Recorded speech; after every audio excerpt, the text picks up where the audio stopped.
think so. I see the live icon. I'm not getting a notification on Facebook though. Yeah. So for those of you who joining us for the first time, I think it's Dina, right? Yes.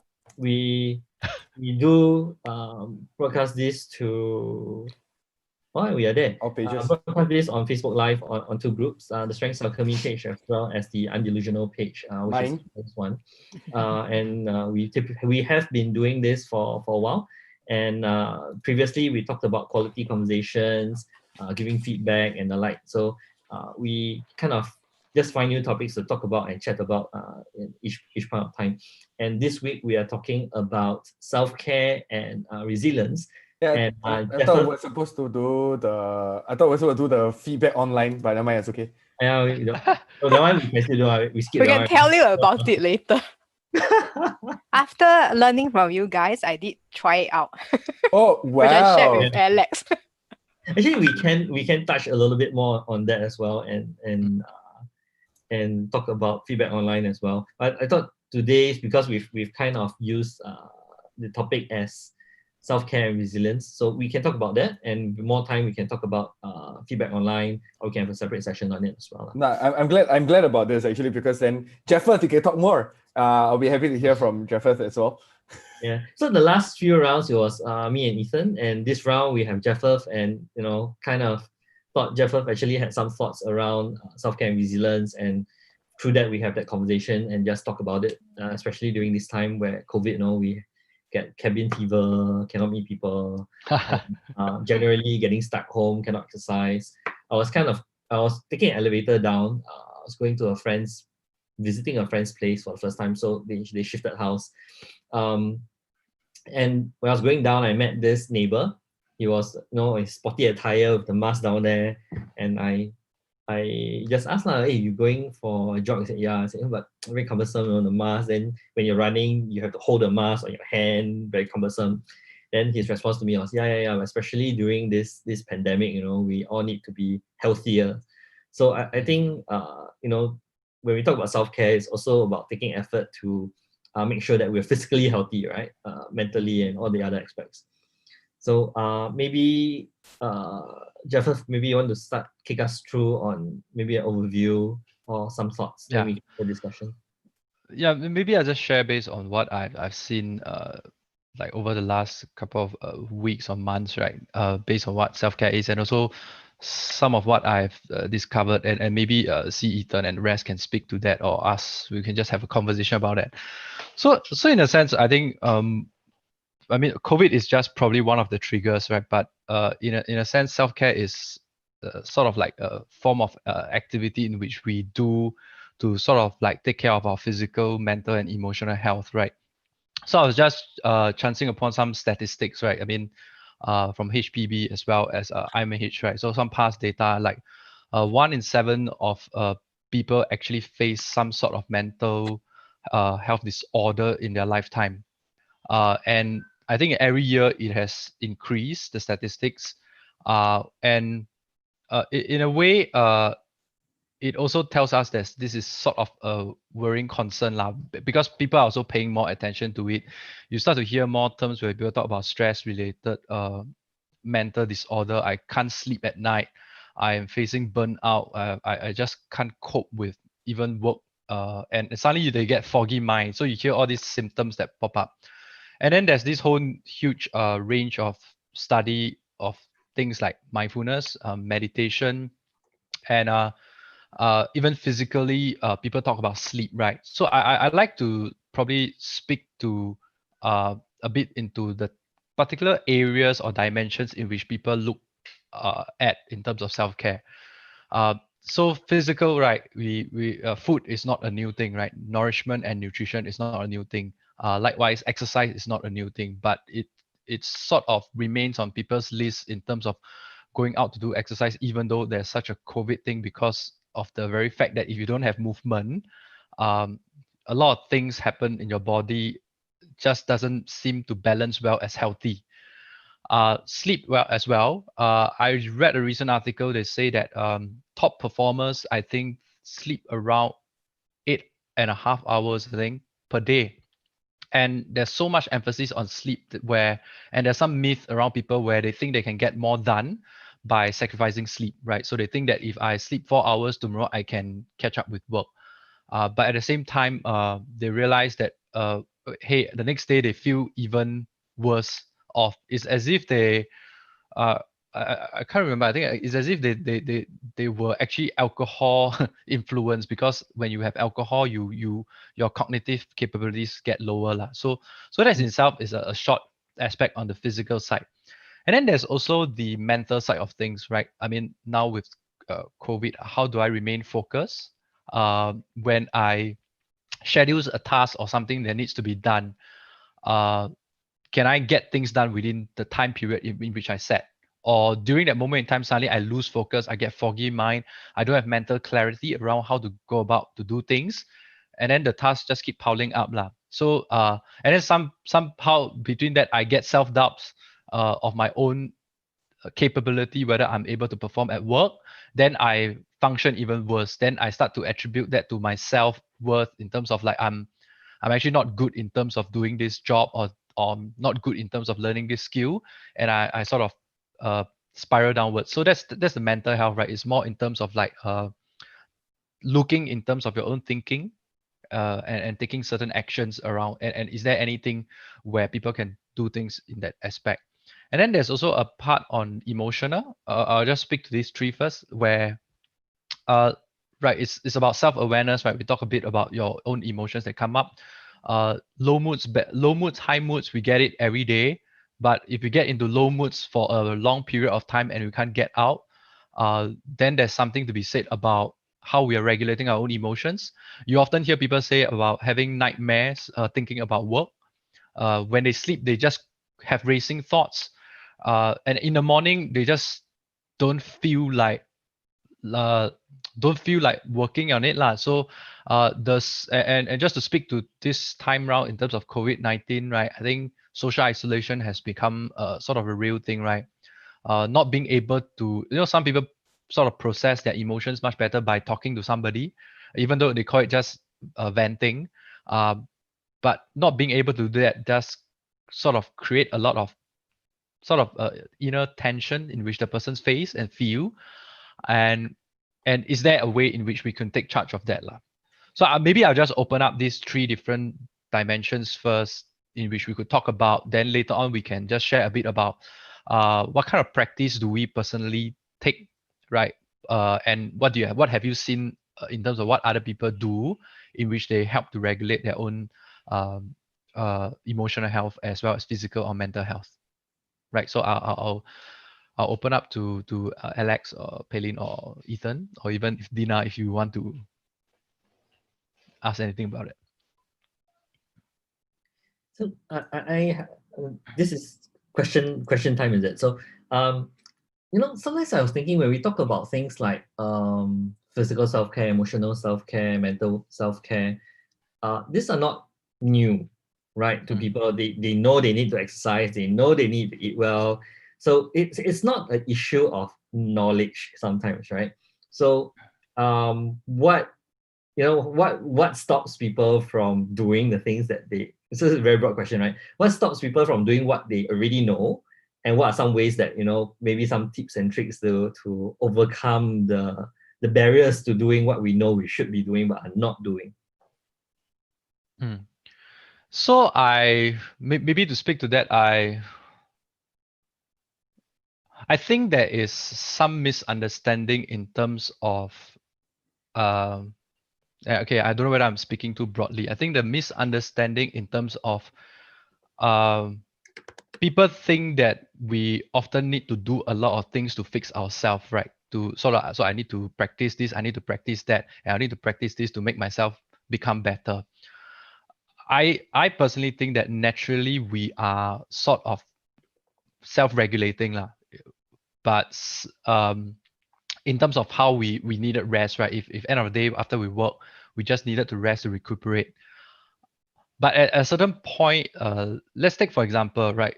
Let's say if I'm given, I give you an example. Let's say if you're given a project to do, okay, and this project itself, your boss gives you a deadline that you need to hit by maybe 2 days later, right? For some of you, it could be like, oh, maybe I don't really need to care about it. I'll sleep on it, and the next day something comes up and I'll work on it. For some of the people, they will think about it very hard, and hopefully they find something that in which they could sort of find any solutions about thinking, sometimes even thinking through the night. And hopefully they could do it. So they sacrifice sleep. That's one way, right? And after they sacrifice sleep, the next day they hope they can sort of perform, but then they realize they're not performing. Then they get into a bit of a panic mode, right? They get into a panic mode because now the timeline and pressure becomes very real for them. So they start to rush. Okay.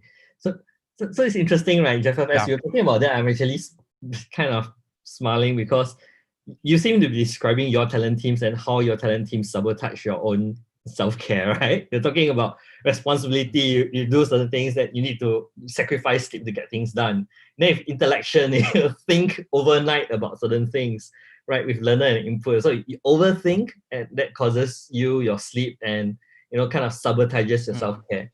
So and as we start to think about self-care, and since we also are familiar with strengths, then it's interesting to note that hey, sometimes it's our own talent teams, our strengths that sabotages our self-care, and that's what I'm hearing from you.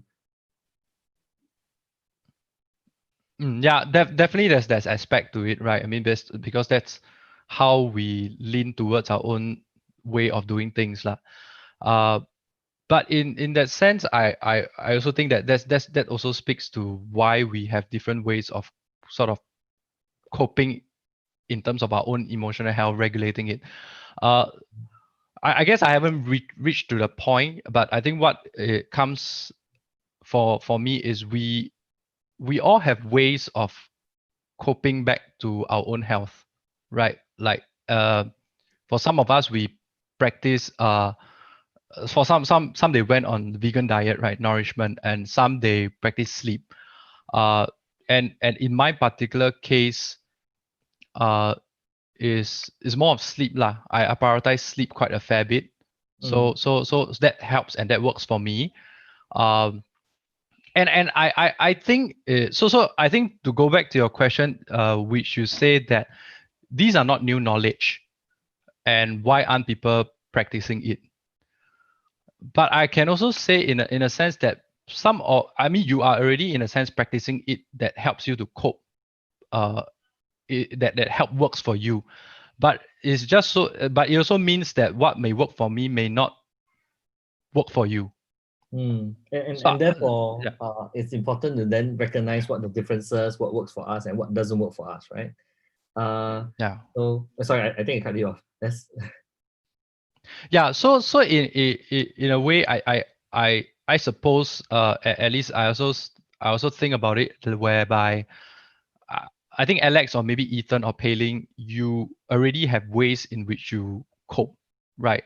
For some, maybe Alex, knowing you, maybe is not exercising as one of the physical part.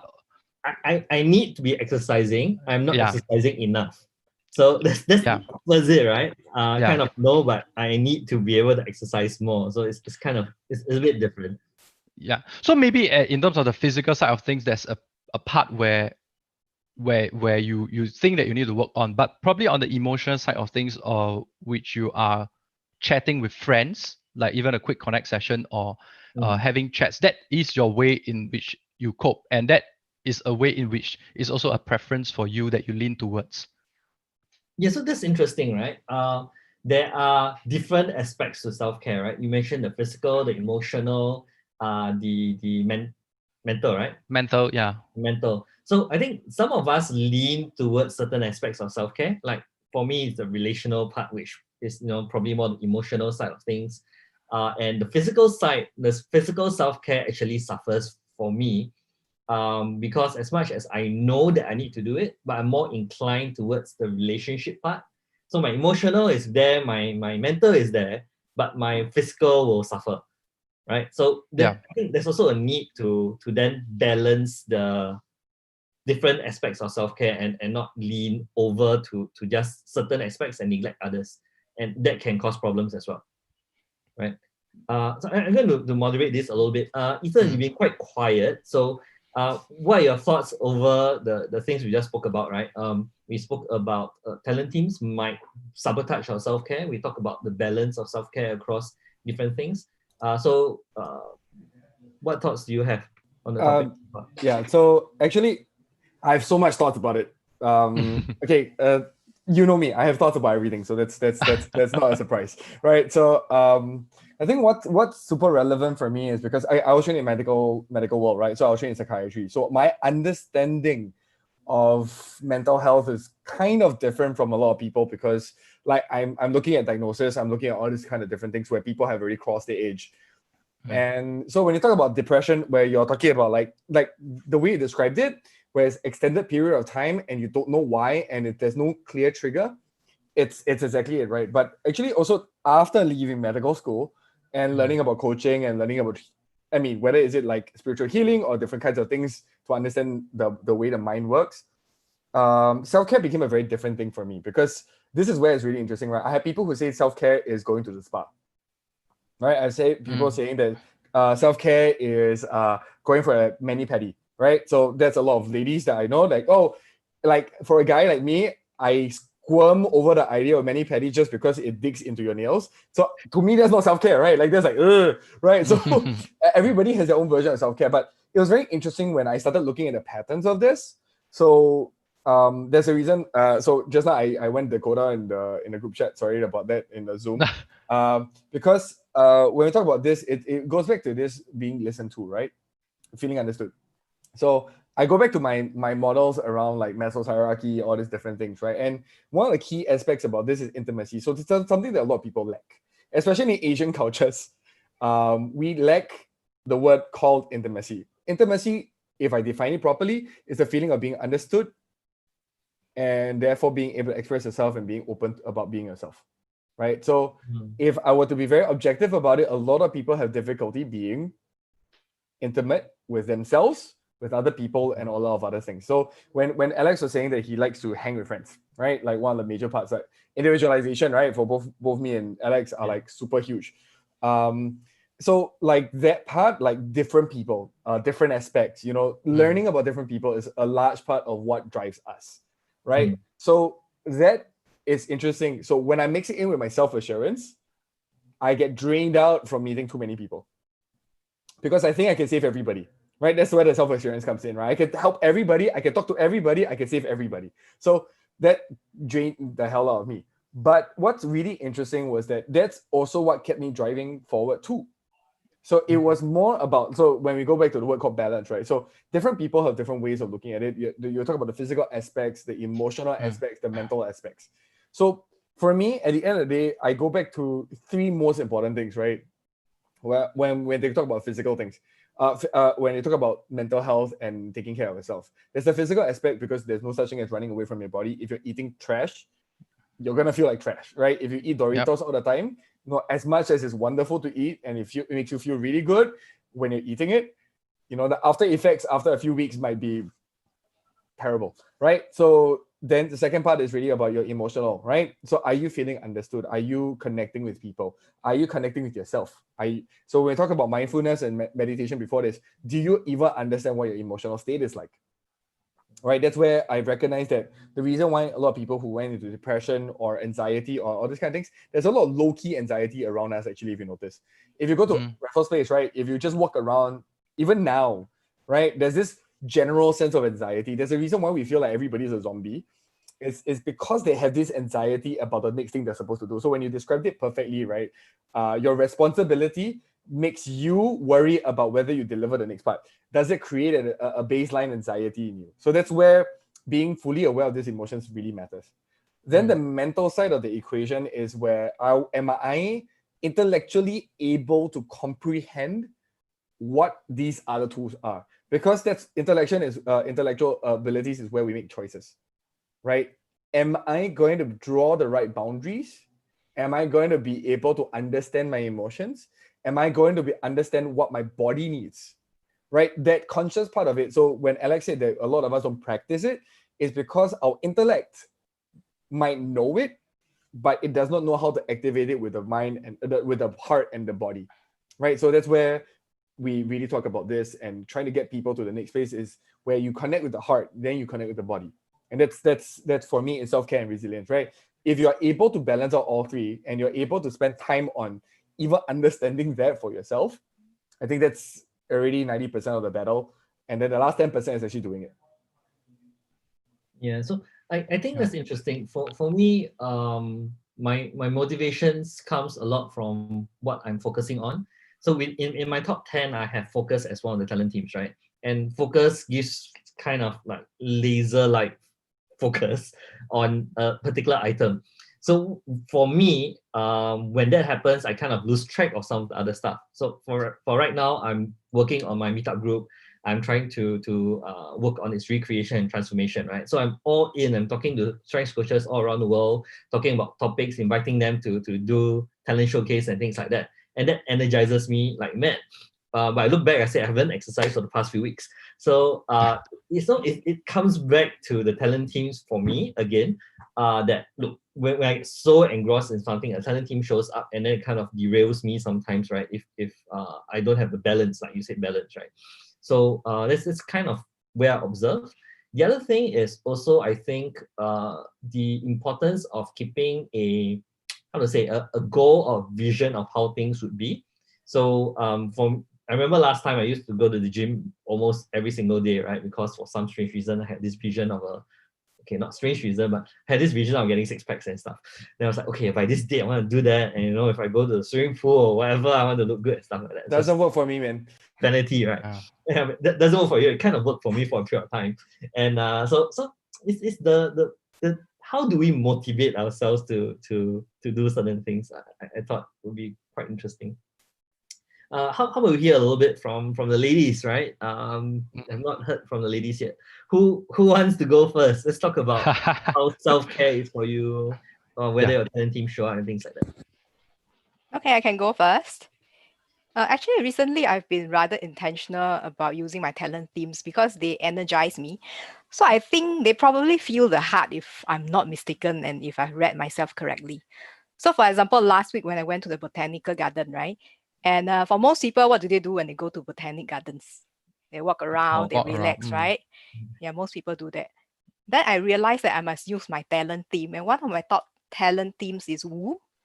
So I decided I should go and talk to the service staff who is there. And it was actually a highlight for me. I think if I had not talked to them and I've just walked around the gardens, it would be relaxing, but there is a lack of energy. So I realized when I engage them, I use my woo, I use my positivity, I use my empathy. It just goes very well. I just feel that, I'm intentional, it's energizing for me. And it feels like I did something great because I also engaged them in conversation, find out about what they did, what's their struggle during the COVID situation. And they were happy to chat with someone. I'm happy to be chatting with someone. So that's quite interesting for me. So I've been quite intentional about using my talent themes. And I think recently I've been also reflecting about what activities drain me, what activity energizes me. So I try to cut those activity which drains me a lot. So I'm quite aware that if I were to sit in a seminar and I'm listening for 2.5 hours, it's actually very draining for me. So I do need a platform to communicate, express my thoughts and express myself. So that's why I think Quick Connect is also a platform which is energizing for me. That's why I'm here. Okay. And I'm also very mindful. There are some people who drain me, some people who energize me. And I am rather particular about who I enlist in my inner circle. Maybe it's my talent theme. I do find that people who are constantly critical or negative, it's quite draining for me. Even though generally I love people, but I'm quite mindful about keeping a distance from these people if I can help it. Of course, unless there are special reasons I'm trying to reach out to them, then that might be an exception. Have you heard about give and take?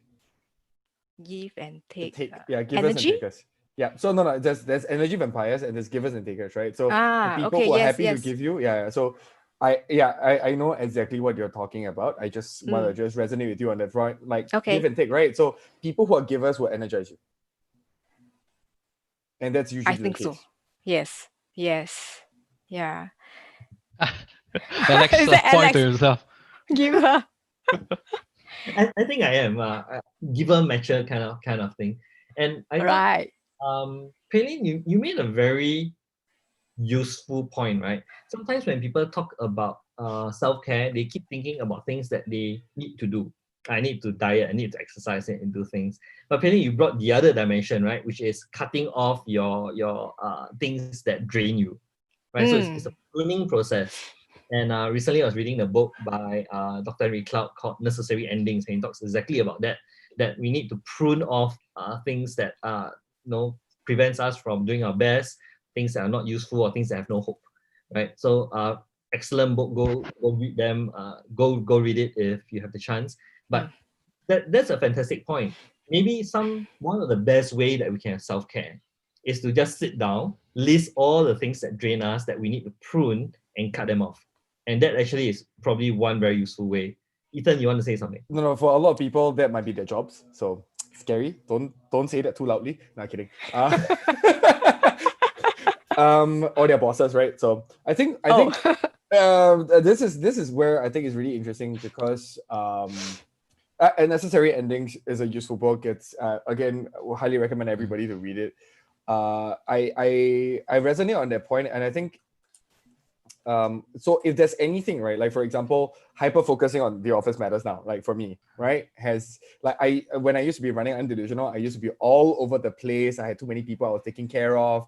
I was worrying about this, worrying about that, like the hyper focusing. And so it's ironic, right? Like Alex, you just said that your focus causes you to lose some certain things, but actually at the same time, that focus, if used right, can be used to help you remove all these things that you're pruning. Like it goes back to the part that if you're all over the place, if you're trying to deal with multiple stakeholders and everybody's draining you of energy, why are you doing this? Right? So I'm gonna resonate on that point and just add on to it by saying, like, then this is also when you need to go like, what do you actually need and what is it that your vanity is keeping you holding on to? Yeah, excellent point, right? Yeah, definitely. I think the focus does help to prune, right? We're talking about pruning process.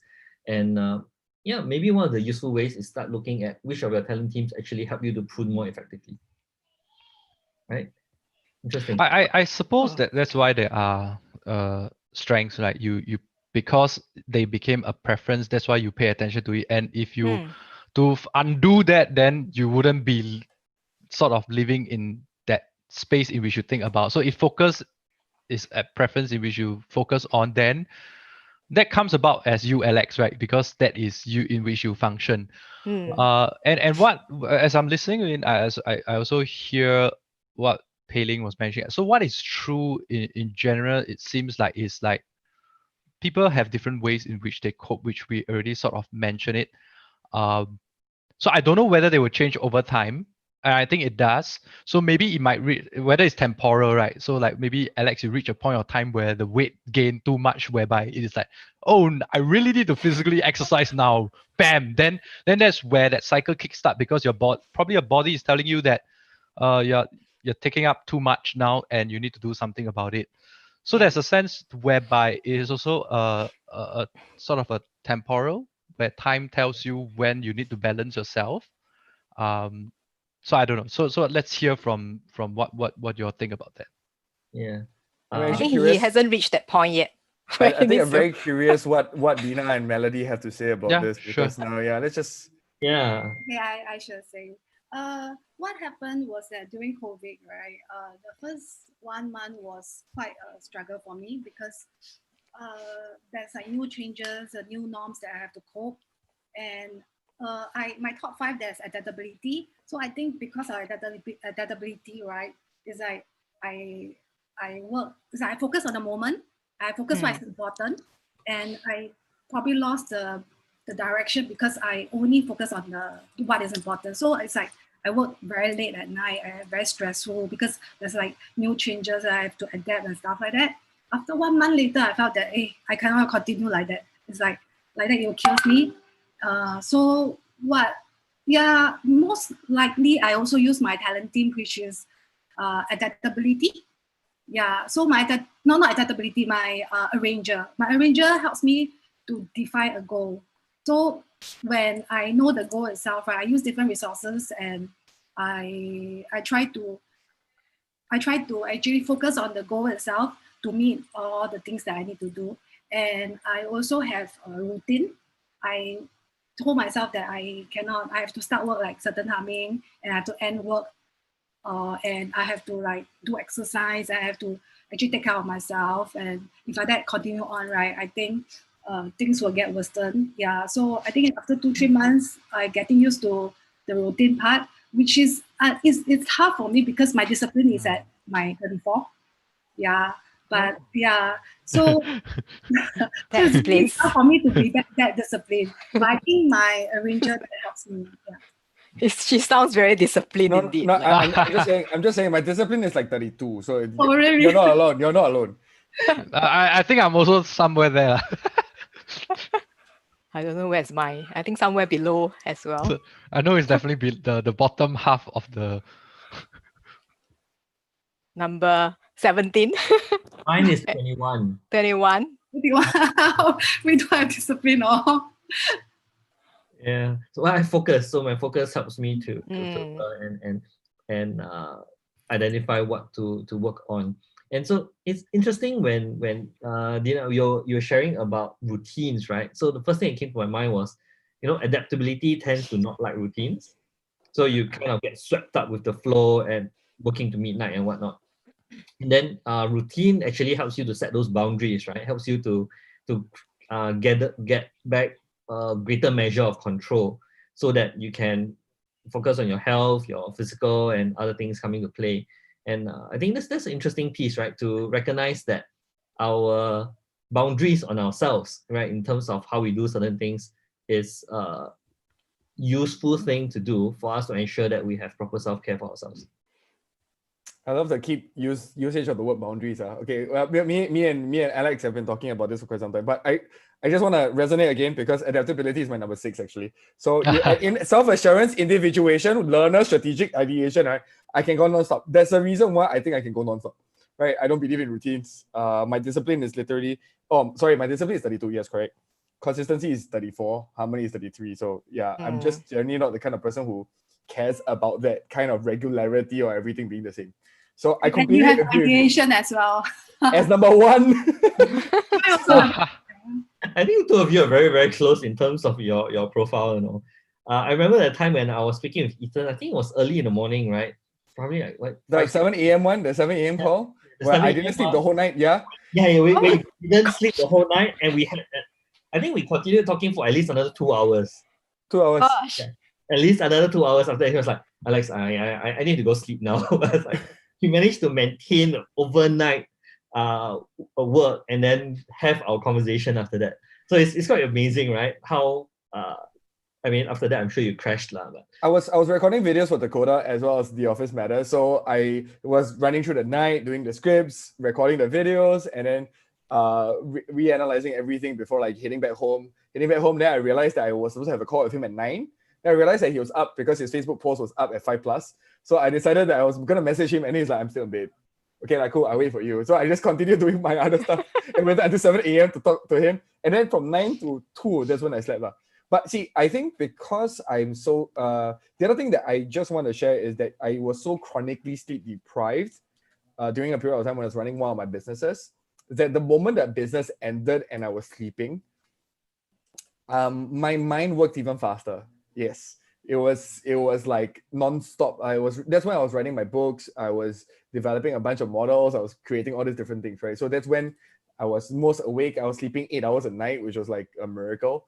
And so that actually talking about self-care, yeah, I would also want to go back to where Jeffer started the whole thing, right? Where sleep and being awake and having the energy just makes so much difference. And we were just having a conversation before I joined you guys, right? Like with my colleagues, and we were talking about how like when they travel overseas or different things, and suddenly you don't have the pressures of Singapore, suddenly you feel so alive and able to work so well that it's like such a different experience. And I think it's really interesting, right? Why people on holiday suddenly can be so much more productive or yeah, no, you're On completely the agree. holiday or during the holiday?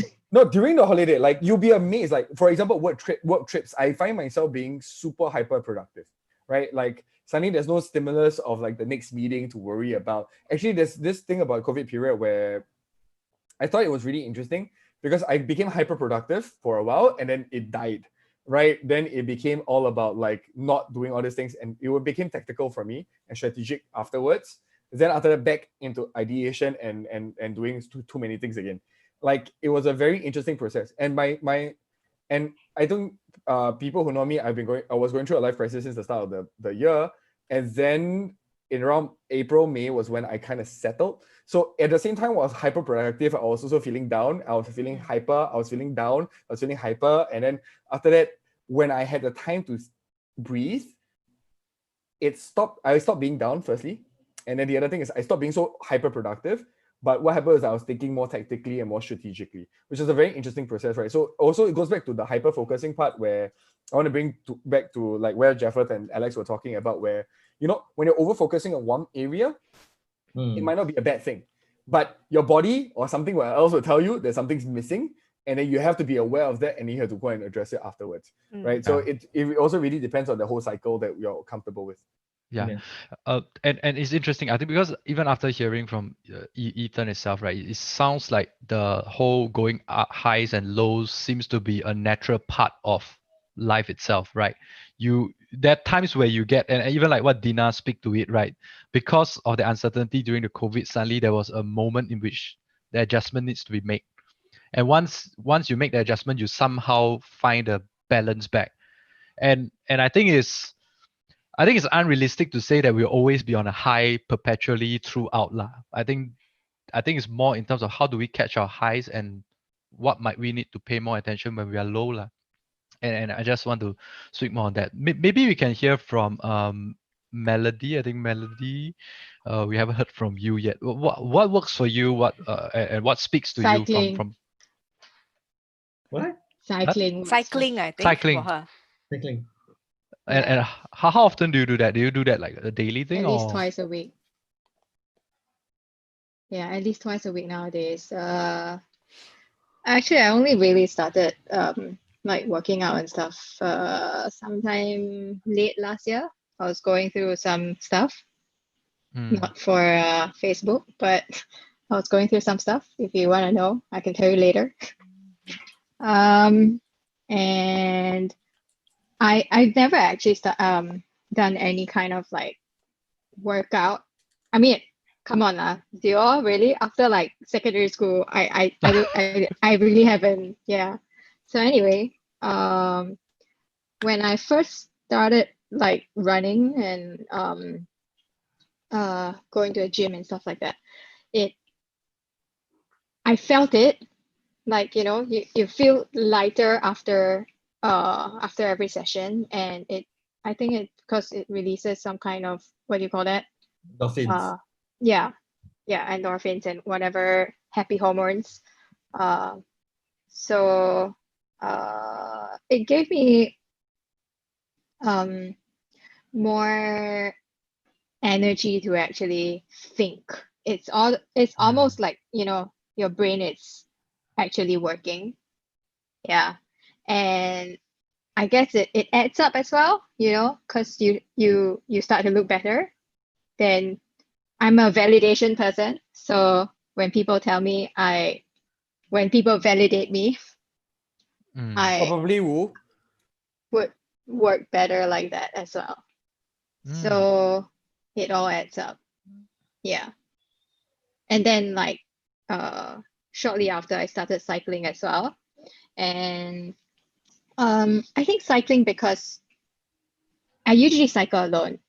I can cycle with people, but I still would like to cycle with people. I just have to put it out there. But it's nice to cycle alone, because alone time gives you time to think. And because when you cycle alone, you are being alone, and it's almost like you are in your little bubble. Yeah, and you don't really have anywhere else or anyone to talk to. So you are left with your own thoughts.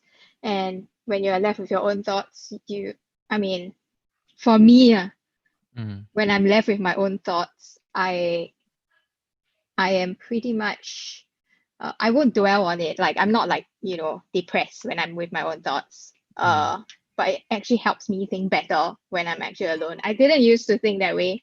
I used to like talk to people like Ethan. And then I realized that it actually doesn't work for me that well. Sorry, Ethan, but not sorry. I don't care. He's self-assured. Yeah.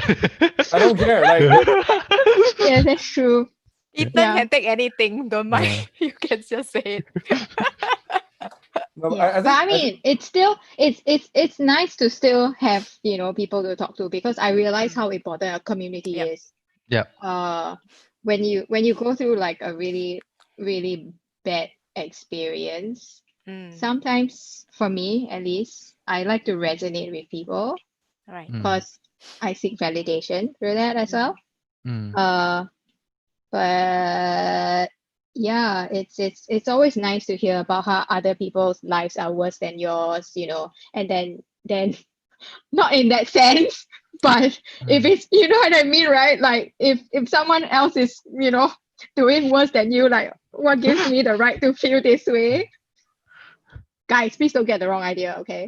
We didn't. We didn't. No, no, We no, got it's your just, point. it's just to be able to resonate with somebody, so Yeah. you don't feel so alone. And when somebody's going through a rough time, you know that you're not the only person, right?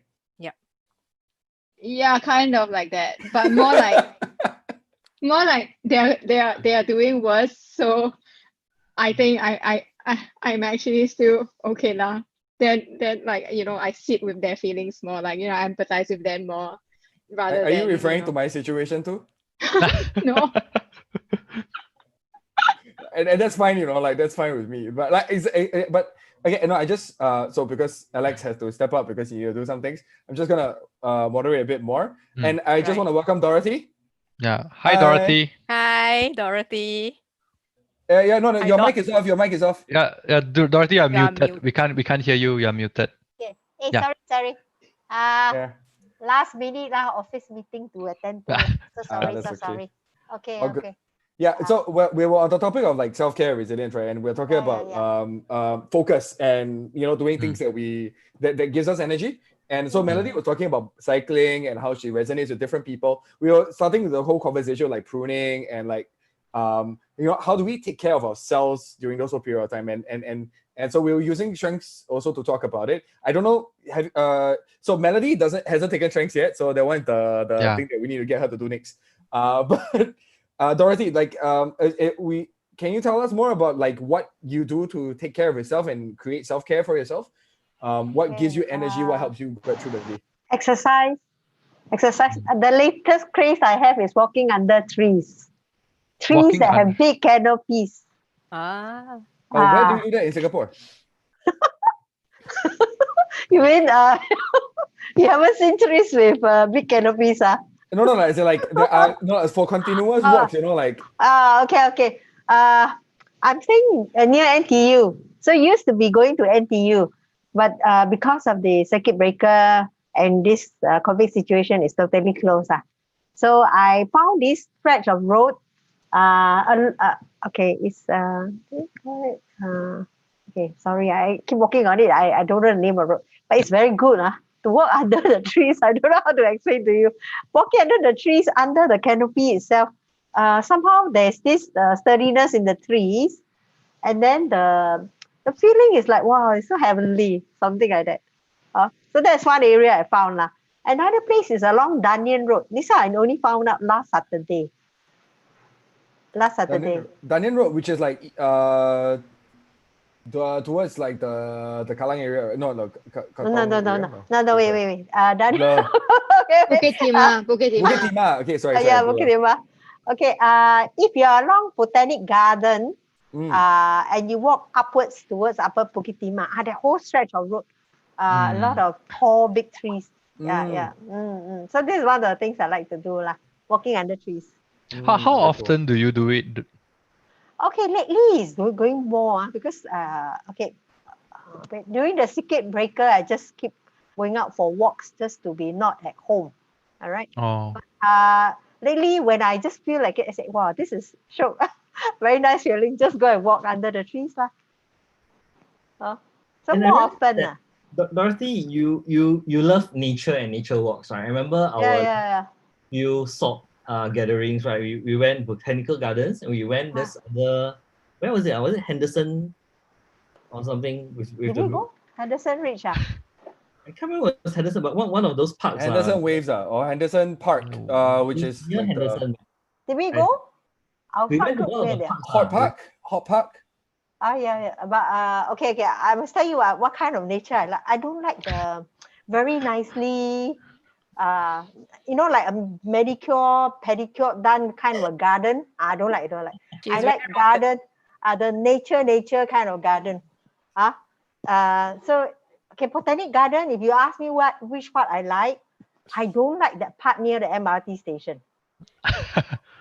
I prefer the other side, nearer the main gate, nearer the Glen Eagle side. Okay. Okay. Cool.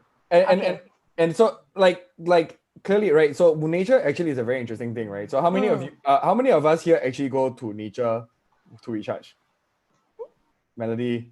Okay. Dorothy. Alex also. Hey also. So But I think need to talk to human beings along the way, ideally if they are. Oh. Yeah. As you walk to the nature, not to the trees. Not just monkeys only. I need humans. I think because I'm surrounded by nature very often, so for me, I don't feel the need to go out there. Like the areas that I'm in tend to be quite green, so I'm usually like, oh, the trees, yeah. But like, but like, I'm just curious as to like because I think the amount of connection you have with nature, which is really interesting. Like a lot of people say, oh, connecting with the soil, walking barefoot, really changes your body. Yes. Yeah, so it's interesting, right? So there's 4 out of 7 of us, 8 of us, who actually go out to nature purposefully to like reconnect, recharge. Yeah, that's great. I find that it's useful because in the past I used to be an ODEC, right? So outdoor adventure club when I was in uni, and then when we went out for like 2-3 days pitching a tent, I doubt I'll do that now. My comfort and my aircon too much now. But when we were younger, we could still go out, and it was really quite interesting, right? Going there, the change of environment helps change the way we think. Somehow it affects our thoughts, right? I think even something as simple as the quality of the air, right? When we're out in nature, the quality of the air changes the way we feel and the way we think, and that's the other thing for me was the time to be. We went with friends, so the relational part was fed. We also had time alone, right, in nature, whereby we could gather our own thoughts, and sort things out and be with ourselves and be with nature. So I thought it's interesting because just by taking that time out, it actually hits a lot of points, right? The relational one, the time on yourself one, the physical one, the environmental, the air and things like that. And I think that's why maybe a lot of people why they find going for walks, nature walks, maybe with a friend or two. It doesn't have to be big group. If you went alone, then people like Pelin would be like, no, I need to talk to somebody. Melody loves it though. Melody loves it, right? Dorothy, you also do alone, right? Yeah, I do alone. Yeah. I must say that my work is actually as a financial planner lah. I deal with investment and insurance planning, so it's a very thinking kind of a job lah, So there are times when my mind just gets stuck. It's like it's blocked, I cannot think well. I just have to say stop. Don't continue with it. It doesn't help. I just gotta stop, and then just get away lah for a while and come back. Sorry, I'm going to weave in and out of the call a little bit today because a couple of my friends just dropped by with durians. Okay, just give me co-host. I'll help you manage. Co-host, I'll help you manage. So I was like, my self-care tells me that I need to eat durians. I talk to my friends who just dropped by. We got share. Nice. Best friends ever. It was like so just now I was a bit distracted because the bell rang. It's like who is that, right? And then after that, my friend called me and said, "Hey Alex, we're at your gate right now. Oh. What?" He just came through and they were holding like bags of durians. I'm like, "Oh my This is God." not self-care. This is other people care for you. Yeah, which I Care for others.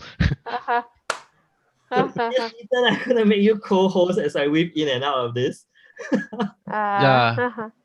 I find that fascinating as we talk about the topic on nature because I personally bring my kids to every weekend, right, just to go to the Bukit Batok Nature Park to play.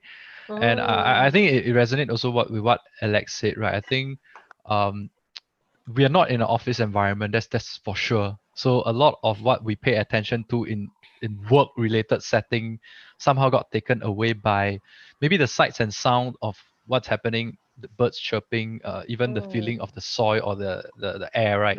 So that came about as one thing that struck me. The other thing that struck me was also a a bit on, as like what Dorothy mentioned, that when you get so caught up with your own thinking, you need a place to just clear up. And I don't know whether that's the effect of it, is because the fact that we pay less attention to our work somehow as we go on walks on our park sort of allow fresh thoughts to pop up, right? Which makes us more energized. It's a bit like sometimes, you know, when we take bath, right? And sometimes our greatest creativity insights come when we are just doing something that's totally irrelevant from what we were thinking about, like work. And just that maybe that bath, you just got that, hey, this idea might work, and later on I'm going to explore it after I bathe finish. Something along that lines. If you remember it, lah. Yeah, if you remember it, right? So yeah, so that's what that sort of like came up, like, as I hear about it. I want to share about like the medical way of looking at it. So actually, when you go to nature walks, you're actually chilling, right? You're not running, you're not having adrenaline pumping. Very often when you're stressed, so being in nature, smelling the tree hormones or whatever different ways that we can describe being in an environment of nature, right? Your body reacts differently with nature. Hey, yeah. Is it real lah? This is- Real lah. So You what are about the tempting trees? us. You are About the tempting us. trees. I'm glad I'm not tempted. So yeah. So Durians. okay, there's a reason why when you're in a bath, Mm. stop distracting us from the conversation with durian. Yeah. Okay. So yeah. So I think it's interesting because when you're relaxing, your brain literally has a lot more creativity and a lot more openness because your stress mode is hyper focus, and your relaxed mode, which is why there's sympathetic versus parasympathetic. Parasympathetic, your heart rate goes down. You salivate a bit more, you feel a little bit more hungry, you feel all these kind of things. When you're nervous and excited, you know, everything clamps up, right? So I think it goes back to this, like, do we have the space to do that? Like, there's also another question, like, you might not even need nature, you might need to even just know how to relax, right? And I'd like to ask this question: how do you guys know that you're relaxed? I wanted to actually ask another question is, Oh. do you feel guilty when you're relaxed? Oh, a lot of people do. Yeah. I suppose that's Dorothy. That was an interesting question. Because like the thought that came to me was like, when you are feeling guilty, you're not relaxed. I mean, no, it's just a joke, right? Okay. No, I but think the Enneagram type 9 doesn't feel guilty relaxing. no, Right, but there are type 3. Think of the Yeah, type 3. We are the type 9s, Jeffeth and I, so we are like happy, we are chilling. No, but I think that's actually a very powerful question, right? Yeah. Do you feel guilty for your enjoyment? So people who game, like me, I game. If you feel guilty gaming, you're not actually enjoying the gaming. You're not actually relaxing while gaming, right? If you feel guilty walking in a park because you're wasting time and you're not being productive, then you're also going to negate the effects of your relaxation, right? So it goes both ways, right? So firstly, are you relaxed? Can you identify that you're relaxed? Then do you feel guilty when you actually get to relax? I think that's something that a lot of people feel a lot of things about.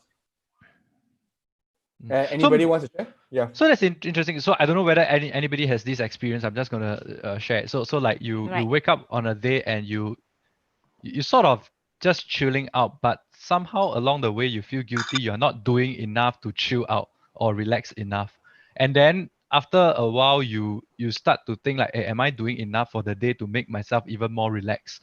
And this goes on. Then after that, at the end of the day, then you just feel that it's not a very relaxing day because That sounds a lot of people's holidays. yeah. So I don't know whether people feel that way. Like if you speak about it, and that's a bit of like, I'm now relaxing, but I feel guilty about relaxing, and therefore I'm not relaxing. And then we bring back to mindfulness, right? That being in a moment. Do you have to be mindful or do you have to be in a moment? Mm.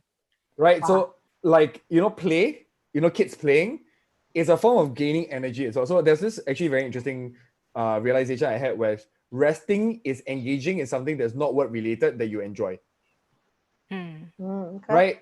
So resting doesn't mean just sleep, because Jeffers, you're a bit different because you actually really love your sleep. So you're doing something you enjoy, but at the same time At the same time, I'm sleeping. yeah, so it's great. It's a win-win situation, right? So that's also where it comes, right? Rest only comes when you're engaging in something that's not stress-inducing, that you really enjoy, and then it's part of the process. Like, just had a conversation with a friend last night. She said that she loves reading up on like certain things about relationships, about humans, about how do people work. So that is relaxing for her. Like I love researching, right? I find research into the late depths of the night really enjoyable. So there's not a problem, right? Like, but it's part of my work, but I also really enjoy it. So, and then if I feel guilty about doing it or feel guilty about not doing it, that's the problem, right? Right. So that's when Yep. and so we go back to our strengths, right? Yep. Learner, strategic. For me, can learn all the time, right? That energizes me. And so that goes back to that. Like, about you guys, like, do you feel guilty about using your strengths or using your favorite things? And does it drain you of energy if you do so? I think we haven't heard from Annie so far because she just got home. So I'd like to hear Annie's take on this. Sorry, what's the question? Do you ever feel guilty about relaxing or not relaxing enough? No, definitely no. So what do you do for relaxing? What do you do to recharge yourself? I sleep off. How many Okay, hours sorry. a day? Like 20? No. Okay, normal working days, I think I sleep about 5 to 6 hours. But if I'm not working, I guess the most I could sleep is like 7 to 8 hours. But basically, I can't really sleep too much because I'll get headache if I don't wake up soon enough. Yeah, so my mom always said I very pai mia, if those who can understand. Yeah, but then so what other things do you do to relax other than sleep? Because like I'm pretty sure you have hobbies as Yep. well, right? Okay, I used to tune into classical music. That's where I can, just focus and not think of anything else. So now I think for me, right? Okay, I would say like for the past few years is like really work has been so busy that I really have time to really tune into really listening to music, because I guess most of the time if ever I have some free time, I would just try to clear out some emails and try to catch up on, like, it's really a lot of times it's about work. Does it And drain you of sometimes energy? I think I'm even like overworking, even reaching home. Okay. I enjoy working. I'm in my office basically 24/7, basically. Oh, wow. So I just want to state that out because like I really enjoy my work. I really enjoy being here, and I'm actually energized by what I'm doing. I'm physically tired because I literally just slept 4 hours last night, but like emotionally and mentally, I feel very energized. So I want to ask you, right? Like, because you say you're working all the time, do you enjoy your work, and does it relax you to enjoy your work? Yes and no. Yes, because I guess I don't mind, because even like weekends, if there are things that I need to do, I won't even think of like spending time to like spend time for my hobby, or when there are things that you need to do and you don't do it, or I mean you just feel like something is not right and there's something waiting for me, and I cannot just leave it. Yeah. So Oh, or just you brought up a great point. I just want to ask this to everybody because that's a really thing, right? So Jeffer started the conversations with this as part of the questions. So you feel like you need to finish the work, you work till late, then you wake up in the morning and you feel so tired, you can't finish up the work, and you feel even worse, and you start going into a cycle of negativity, right? So I just want to go back to that and just kind of ask everybody, like, how do you deal? Okay, I know my methods. I just want to hear everybody else's first, and then we have a discussion over this. Mhm. Is how do you deal with work that is always piling up? I'm pretty sure everybody here, your task list is always piling up. Who has a never-ending task list here? I definitely have a never-ending task list. Yeah. Yeah, everybody Of here, course, right? Okay. have, of course. I don't Okay. have. You don't have, Helene? Oh my god.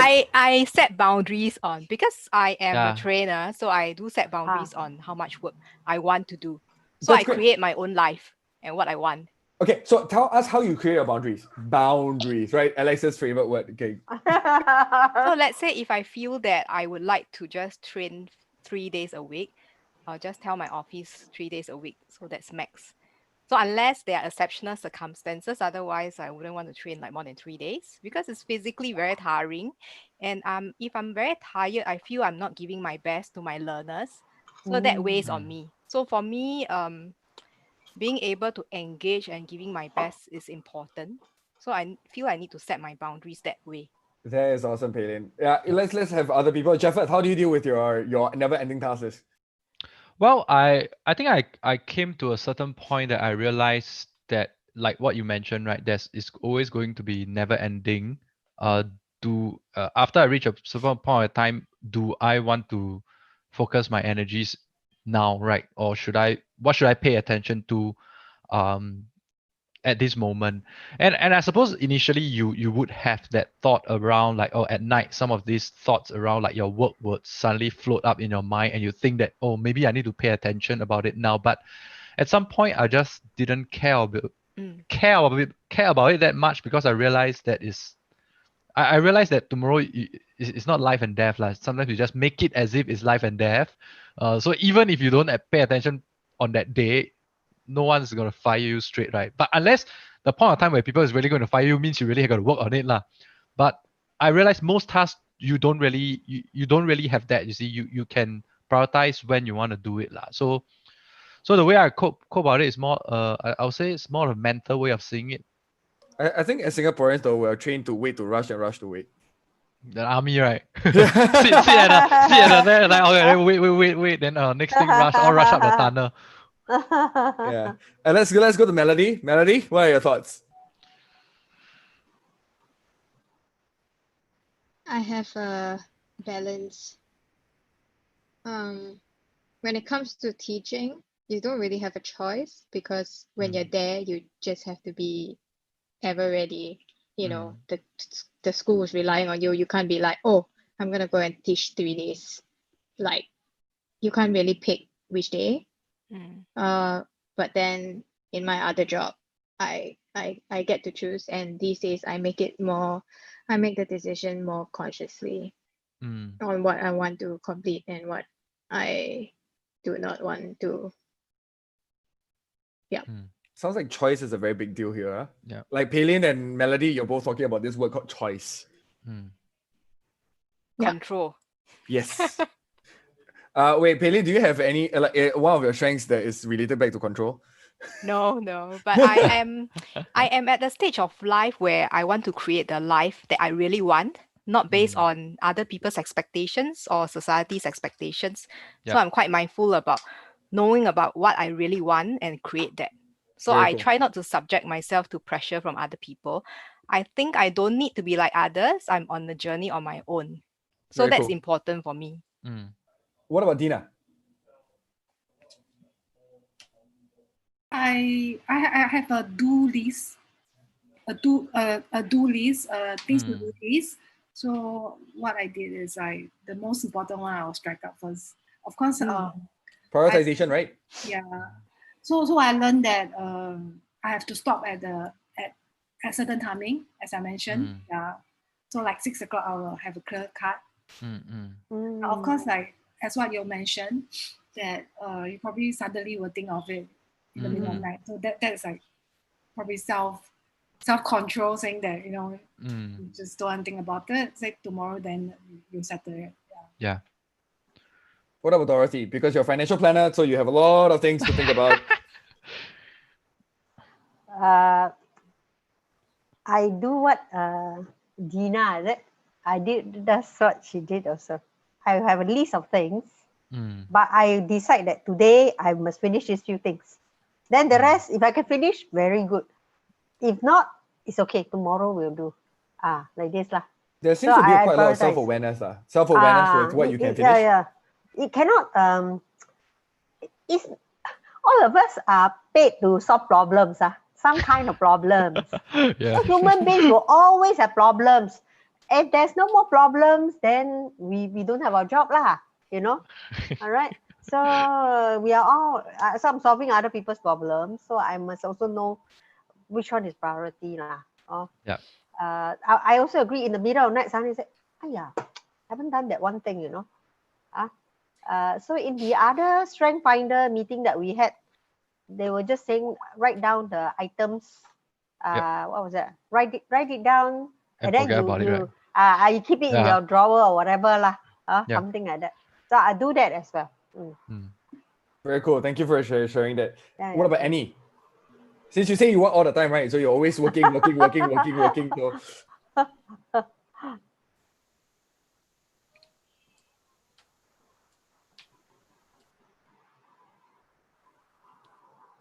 Don't know leh. how do you maintain your energy? Like, do you eat food to try to make you feel better? Do you do certain things? Or just crash and then, wake up and you go? Actually, if I can clear off certain tasks, I feel good. Then so I guess what happened is okay, so maybe if I'm too tired, right? So I guess during weekend I will just crash. I'll just maybe sleep until 10, and that's all. So and then after that, okay. So what I realized is that usually weekend is like a breather for me to pause and catch up my breath and do what I can. Then after that, when the week starts, it's another roller coaster ride again. Yeah. So I don't know, maybe it's my personality that I cannot maybe it's something I need to learn up, like Haley, just draw boundary and set limits. Cool. So I just want to share from my angle, because I'm hearing your story, right? And I just want to share, because I've been running my own businesses for the last 8 years. And as long as you run your own business, you know that the list will never end and everything looks urgent. Everything looks urgent, right? Everything looks like it's needed today, tomorrow. You want to do it early so that you da. So one of the most useful takes, so this is especially for people with high ideation like me. This is particular, it's under this book called The Productivity Habits. So I love that book because it's written by a guy who's hyper creative. So this might be useful for you to think about, Annie. So this is something I wanted to share with everybody. But some people, you guys are already starting to do it. I'm recognizing it as a certain thing. Because I read a lot of time management books. I read a lot of different types of books. I couldn't figure out how to use them until I read this book. Because I'm a hyper creative and I'm always ideating and creating new ideas. So you feel like jumping on the next train. And so what was very useful was dedicating a time to it and living up to it. Okay. So what I did was I started putting in my calendar on my phone. Sorry, my phone not visible thanks to virtual background. But I started putting in my phone where the calendar, the timing for me to think about it would be. So you can write it down and place it in your drawer. But what happens is that I will forget the writing in the drawer, right? So I will set an alarm and a calendar time for me to think about the thing where I feel space is. So, for example, this week I just ended up with 5 different meetings. I was having a discussion with my business partner on our course outline, but at the same time, I was looking at what jobs I want to do, right? So, for example, I'm creating a webinar for tomorrow, and I have this list of things to do, right? So I'm writing on the marketing materials, I'm generating everything, and at the same time, I'm also doing the webinars, I'm also creating the course, I'm also doing the videos. So all these things look like they're urgent, and then what happens is how I kind of calm down is if I dedicate the time to it to start it, at least I know I'm starting at that point. So I won't think about it now. Oh. I have a dedicated time to start thinking about it. Oh. And then I have a better plan around it. Because if I think about 4 things at the same time, what's the likelihood of being able to think about any of them? Negative, right? So you're not going to think about any of them. So I think it's very useful, because then the other thing I do a lot of is this email urgent or not, right? Majority of emails will never be urgent, even though the other person acts like it's urgent. Yep. Right? And then the other part about this is that, like, when can I dedicate the time to reply this email so I can start the process at that time? So I literally have created all these different little systems for me to just coordinate. So what happens is that if I delay the time because I slept late and I woke up late, then I'll push back everything in the same order, or I work around the time. So I spend a lot of time reorganizing my calendar, like 5 minutes every 3-4 hours, just to go like, am I feeling good about it? And I think it will help me a lot in focusing in the moment. And so, for example, if I'm just taking a chill, like, and really don't care, like, for example, this call, it to me is relaxation. I think everybody is agreeing, right? Yeah. So Yeah. is this considered? If this is considered relaxation, I push everything out until this call is over, and then when I go back in, I'll get back into work. I will think about it afterwards. Yeah, so Ethan, I like what you mentioned, and I also like what everybody mentioned, because what it sounds like to me is really a point which we want to address, is what is helpful, right, for us. And it's my connectedness speaking now in terms of pointing out what is generally true as what I observe. It feels as if like everybody has some sort of way in terms in which we pay attention when not to pay attention to things too much. Right, whether is it drawing boundaries, whether is it writing a to-do list, or whether is it plotting my calendar in which I don't pay attention to it, and then when the time comes, I work on it. I remember somebody said like when you walk into a movie and enjoy a really good movie, when suddenly you receive an SMS, most of the time, if it's not important, you just shrug off it, right? It's akin like, probably not important now. I just want to pay attention to this movie now. If the whole experience of the movie is constantly checking out your phone messages, then you would have lost the experience of being in a movie. So in a sense, in that way, we are sort of like building sort of ways in which we can not to pay attention when the time is not right, or somebody might say that it's like you care enough not to care, which comes back to your own well-being lah. Because the things that gets worse is when we start thinking and we spiral down during the nights, right? And we have total no control. We have lack of control over our thinking, and we keep thinking about it, and we have sleepless nights. That's how some people get insomnia as well, or unable to sleep lah. So it's just what I want to point out. Yeah. So we're heading to the last 15 minutes by right of this call, because we don't want to extend this into like 11 p.m. Even though I think it's fun enough for everybody to feel like it can. Yes, we can do till midnight. Yeah.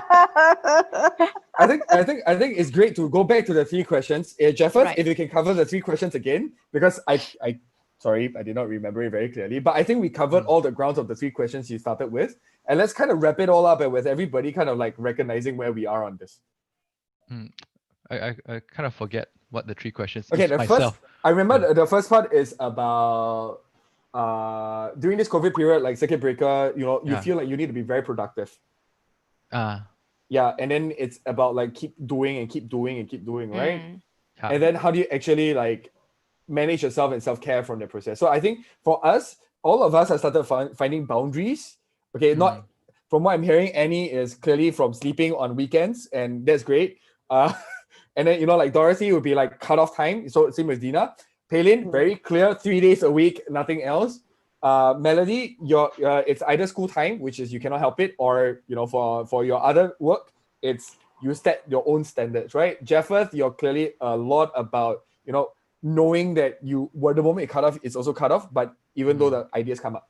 So like I think that's the answer to that first question. The second part about this is about the question. Great. You can remember all these things. Yeah, that you we even said. remember my question. Yeah. So I said I didn't remember, but yeah.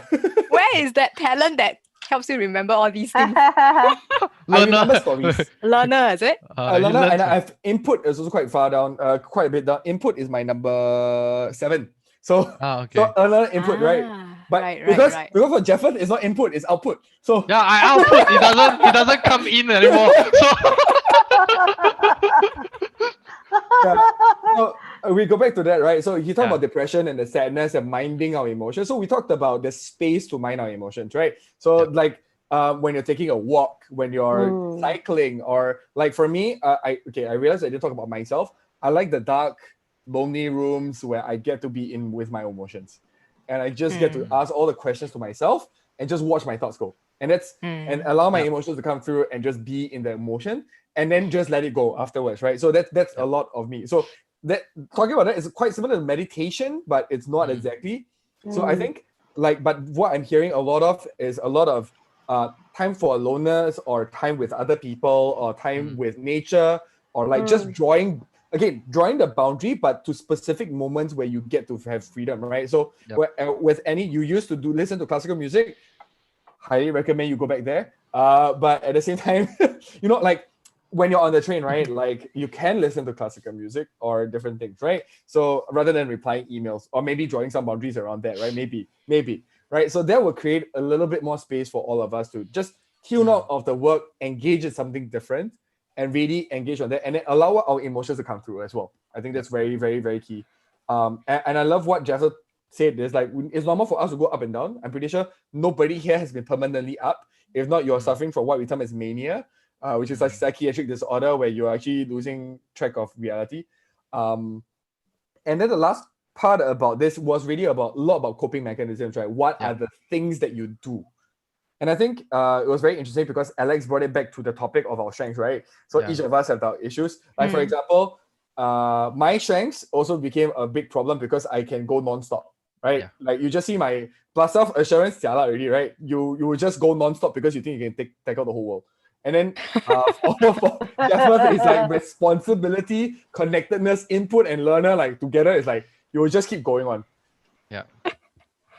Right. And then we talk about adaptability. I think for Dina and Palin is that both of you like to have like variety, right, in your life, and the elements of that. And Correct. yeah, I think we haven't heard of Dorothy, Annie, and Melody hasn't done her strengths. I don't know about Dorothy and Annie. Do y'all do strengths? Yeah. What's your top Dorothy did. 5? Connectedness, command, inclusiveness, learner. Okay. So a group of us lah. Actually, all of Lots us. of learners here. Lots of learners here. Learners. Yeah. So Annie, you haven't done strengths before, right? It's She okay. hasn't. Okay. Palin, your next task. What? Get her on board lah. Like at least all of us. Yeah. I've introduced to my friends before. I think it's everybody's timing. It really depends on when they want to come on board. I think it's great. I mean, I'm just saying, like, your task is just to send her a code or send her the link. Alex sent Melody the link. I don't think Melody has done it yet. Okay. Right, Melody? I'm working on it. Okay, cool. He needs a 45-minute period of time to do it properly so that she doesn't do injustice to it. Okay, so if she's very busy, either cycling or working nonstop. Right, but I think to tie it all together, I think I want to go around and ask, what do you learn the most today? I think this is a very nice way of wrapping it up, to be able to, like, what new things would you want to try out after today's session? And I think this is a great way to look at it. I think I want to start with Jeffers. Yeah. For me, I definitely learned the variety in terms of how every one of you have different ways of coping your own self-care at this moment, right? I learn that, and that's my learner speaking, right? Just generally interested about what people do. And even like things I like to try out definitely is what I think some of you all mentioned, right? Just schedule in a calendar, forget about it, and see how to put some structure into it, right? I got a mental structure. You look at my intellection, right? So I know how to compartmentalize my thinking in different places. So be happy to try that out. Palin? I think similar point as Jeffers. I realize that we are very diverse in the ways that we cope. So that's actually quite interesting for me. Yeah. I think I'll continue doing what I'm doing, in the sense I think I want to align myself to my strengths, because I realize when I do things that align with my strengths, I'm also in flow. the flow condition where you feel that you're sufficiently challenged, you're not too bored. So that's what I will continue to do. I must also share that in the past, I really have a very wrong, or rather a misconception about resilience. I thought that resilience, and I think a lot of Singaporeans may think this way because of the premium we place on productivity. So we feel that resilience is doing and doing, producing and producing. We have to work non-stop and we have to persevere. And perfect. Yes, exactly.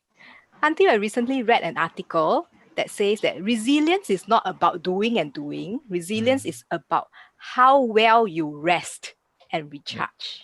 Yep. That makes you Sustainability. resilient. Sustainability, right? Exactly. So it's a Yeah. long-term kind of thing. It's not like a pushing yourself off the cliff and then restart everything again. Though if you're a kid, you can jump off the cliff, come back up again, and go again, and go again, and go again. Have a lot of fun. For a kid, yes. I think when I'm 25 years old or 20-year-old, the word self-care never comes to me.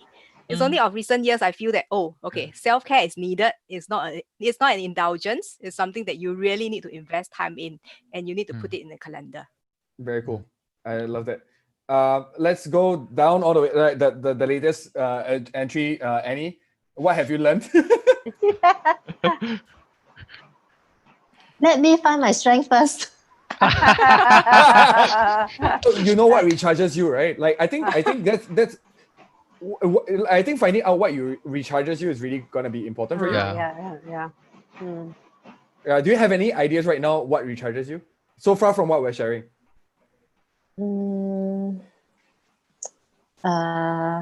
Okay, I guess mainly is to be some alone time, some me time alone where I can just quiet down and recharge and just regather my thoughts. So I think being alone, and I did need that quiet time to really settle everything down. Yeah. Does baking do it for you? Because in the past you used to bake. Yeah, Not something sure like that. whether that's one of the ways, right? Yeah, I think that helps because I can really just don't think of anything, don't think about work, just focus on baking. Flow, right? Be in the moment, right? Yes, correct. Great. Thank you for sharing, Annie. So Dorothy, what about you? Okay, everybody has shared something that I said. Huh? Okay, I agree with Pei Ling also. For a while, I also feel very guilty when I'm resting, right? And the work cannot move, if I rest, right? But I also learned that if I don't rest, I also cannot do my work. Yeah. That's the other way around. So there's one thing that I discipline myself to sleep well. Sleep early. Don't work beyond. Whatever cannot finish, that's it. That's it. Yeah. That's it. I like the one about that productivity habit that Ethan you just shared. Putting allocating time for certain tasks. There's something that I did share. When I go to walk, I don't bring my handphone. So if I'm into doing some project, like this afternoon, I have finished one piece of the work, but the apps just go ding, ding, ding, ding, ding. Don't look. Just let me. Don't look. Just continue. Because if I just look at it, then my thought shift there and then, handle this. So I'll just tell myself, no need to answer. Finish this one first. This one has to finish first. Yeah. So the one thing first, that helps. You know what's really funny? As you're talking about this, I suddenly remember I actually created the wireframe and the design of an app to specially do that for people. So for example, if I schedule the time, it turns off all notification except for emergency or for relevant people. So you can set all these settings on the thing. There's work mode, home mode, friends mode, all these kind of different things. So that you only, I designed all of that, and then somebody told me it cost like $750,000 to design it to make it. So I was like, wow, cannot okay, cannot. But so but imagine there's an app, right? Like that would be amazing. Like that turns all notification automatically for you at 2 p.m. when you're starting to do this work, right? Something like that. Something like that. Like your Facebook call for you. Later you have the CNN news coming in the Gmail. Ting, ting, ting, ting, ting. Right? Yeah. So I agree with you It's that's something that can stop it Sounds good. Ah. Dina? I have two takeaways. I should say one of it is that I'm not alone. Everybody have the similar struggles. Yeah, say so. Yeah. The second takeaway will be I will be heading to Botanic Garden soon. That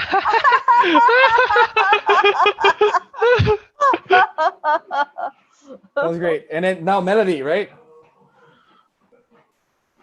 I think after hearing all of you talk, I feel like maybe just this couple of weeks, I am extremely conscious about what I want to do and what I actually really want to take up and what I want to drop. Like I am not, I don't know, I think I'm even more conscious about what I want in my life at the moment.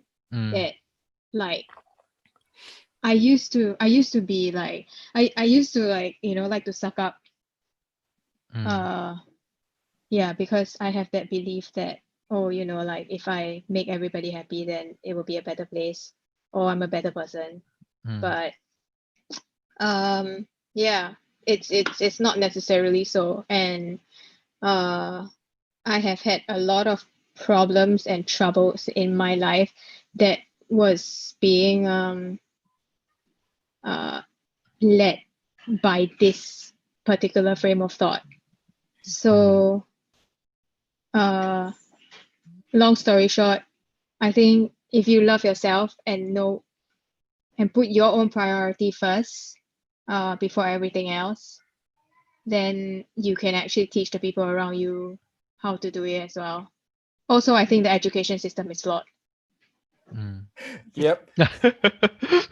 Yeah, I think so I just want to resonate a little bit more on that. So one of the major things I realized especially after I started doing the Office Matters was, okay, it's even before that, but like it was a hunch, but it became more of a proof that a lot of good people, hardworking, perfectionistic people, I'm pretty sure most of us, all of us here are, including Alex, because I have so many conversations with him about it.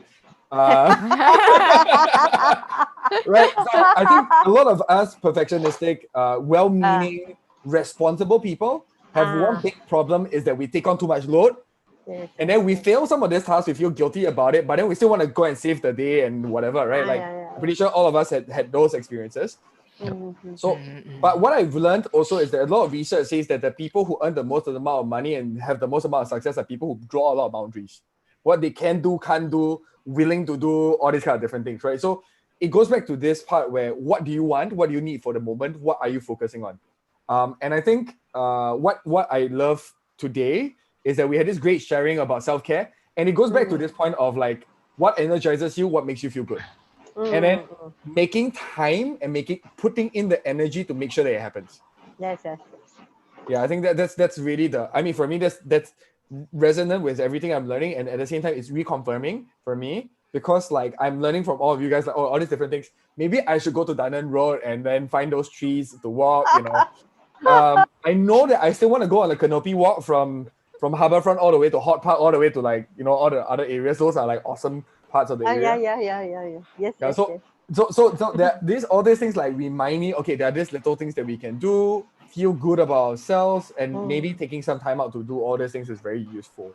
I know that a lot of my friends love cafe hopping, but not in this group, weirdly enough. Not really enough. I think it's quite evident from the profile that we are like we spend all our time learning or thinking or doing or Wooing Wing.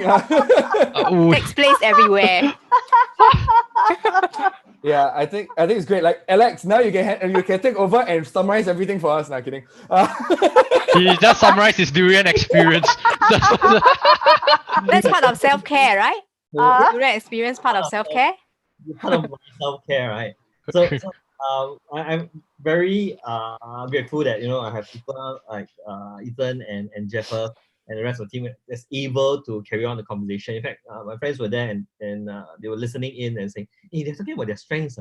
And then he will summarize that, one of them said that they are going to find their strengths first and then we'll join the conversation, things like that. So I thought it's very interesting that even as we talked about self-care and we had all these inputs, right? We started to also point to how our strengths show up or how our talents show up. And that's also testament to the level of knowledge that many of us have in terms of our talent. especially those of us, those who have been on the meetup group for a while, right? Like Paylin, or those who have completed SALT, like Dorothy. Naughty. Yeah. Okay, yeah. Those strengths until I don't need to talk about it already. So, Melody and Annie, if you have not done your profile, please go take it, join us. And you realize that the level of Doing it now. is quite different. You're doing it now? She wait for you to send the link. It'll be like activator number 1, no? She's definitely an activator. She has she activator confirm, woo confirm, confirm. Also, Individuation also very clear. Okay, that's amazing. But she also has strategic, by the way. So I'm looking at her combination. I'm going like, okay, it'll be interesting.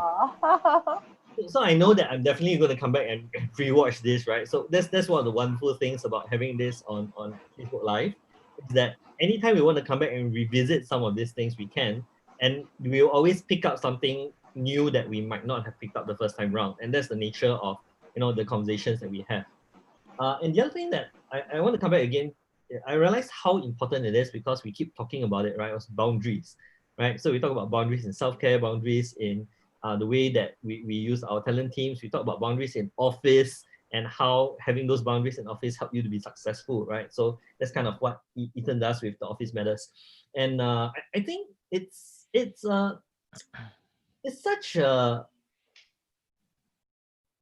how to say, it's understated, right? People don't know about boundaries enough or not aware about boundaries enough that if we started to study that a little bit more and learn how to build that in our lives, actually, I think our lives would improve by quite an amount. And that's one of the things I'm learning for myself right now.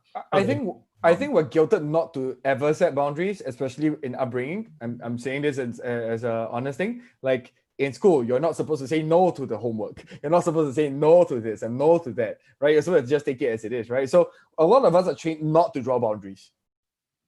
Yeah, but that's why Melody was saying our educational system is flawed, right? I mean, probably among other things. So She probably meant that more than that. so I just wanted to add on to that piece, Ethan, that we've already covered several times in our conversations. And I suspect that even in future sessions, it would be kind of a recurring theme, because boundaries is something that we often revisit over and over again, learning how to draw or shift or negotiate, whether be our own boundaries or our boundaries with someone else, right? And it's something I'm just, in this season, continually learning about my own boundaries and how I relate to people and things like that. I think, so I just want to add on just a little bit more to that, just to finalize some things. I think one of the most interesting things about boundaries is that it's seen as a bad thing. Anybody watch Yes Man? Yeah, Jim Carrey? Okay, Jim Carrey. Okay, so highly recommend the show, only because so there are people who have way too many boundaries and therefore trap their whole world, but they're unlikely to be on this channel. So definitely not one of us. But the other end of it is like say yes to everything, and then eventually you have to learn how to say no. So there is a phase for us to say yes to everything, and there is a phase for us to know when to say no, only after you have exposed yourself. And I think that's where it really comes in, right? You don't know what you want unless you have exposure. So that one, I think all of us have done way too many things in our lives before. And then you start saying no to the things. And one of my favorite phrases is never quit on a bad day. So you always leave after you have succeeded on something and then go, this is not for me. Then you know you're leaving on a good boundary level, right? Like your conscience is clear and everything, rather than always wondering whether you should have done that before. So I mean, there's a lot of these things that I've been exploring a lot of with Alex as well. I think this conversation can keep going, but I think, yeah, that's where it goes back to. Self-care is a lot about boundaries, pruning, as well as doing things that we like and genuinely enjoy and don't feel guilty about. Right. So thanks, Ethan. So that summarizes pretty much the session today, right? Yep. Okay. So Melody, so ideation. Number 1, strategic. Number 2, competition. She just doesn't want to lose. Oh yeah, significance. Okay, Ken. Ideation. Cool. So Melody, join us for join the meetup I'll group. create this for her. I'll create this for her too. Okay, create this for her. And then Melody, Ethan share the meetup group link with her. Yeah. And for our upcoming meetups, we're going to talk about how do we go through what's the sequence that the meetup group is going to have and transform into. How we're going to have topical discussions during our meetups on our strengths, as well as how do we help our elite members to gain a very deep understanding of their top 5 talent teams. Should I just give you her number and you add her into the group chat also lah? Yeah, I can do that. Okay. Yep. You guys, so Cool. thank you very much. I'm conscious of time. We have overrun, and we'll work out the next topic, and we'll see you next week. Yep. Right. See you guys. Okay. Yeah, see you. Bye bye. Bye. Bye. Thank you. Thank you. Good night. Thank Bye. you. Night. Bye. Bye.